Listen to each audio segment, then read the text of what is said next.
Programang ito ay rated SPG. Striktong patnubay at gabay ng magulang ang kailangan. Maaaring may masiselang tema, lengguwahe, karahasan, sexual, horror o droga na hindi angkop sa mga bata. Panibagong advance kwento ni Moy Moy kay Tanggol sa kagustuhan ni Camille na pigilan ang kasal ni David at Catherine ay nagdulot ito ng panganib sa kanyang buhay na kung saan sumakit ng husto ang kanyang tiyan at ito ang hudyat ng kanyang panganganak. Walang kamalay-malay sina David na nawalan ng malay si Camille sa labas ng simbahan at buti na lang ay nakita ni Marites si Camille na nakahandusay na. Kaya agad humingi ng saklolo si Marites upang madala sa ospital si Camille.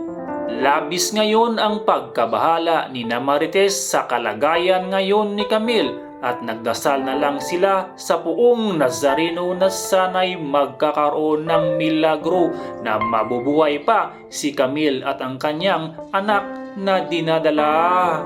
Ngunit hindi nagtagal ay tuluyang na maalam na lang si Camille dahil diyan ay grabe ang pagluluksa ng mga mahal sa buhay ni Camille sa kanyang maagang pagkawala.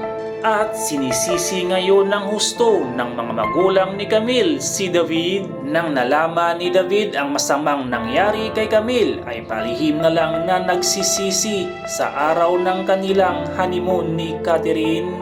Ngunit wala na siyang pakialam dahil nakafocus na ngayon ang impostor na Tanggol sa kanyang mga pangarap sa buhay na agad mawawasak ang bataan ni Catherine at tuluyang magiging mayaman.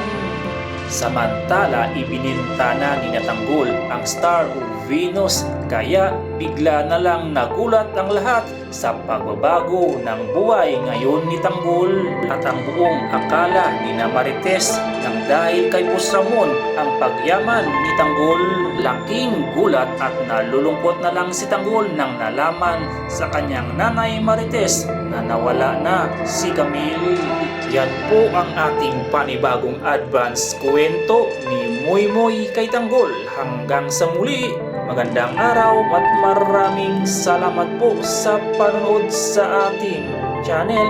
Kwento ni Moy Moy TV is checking out.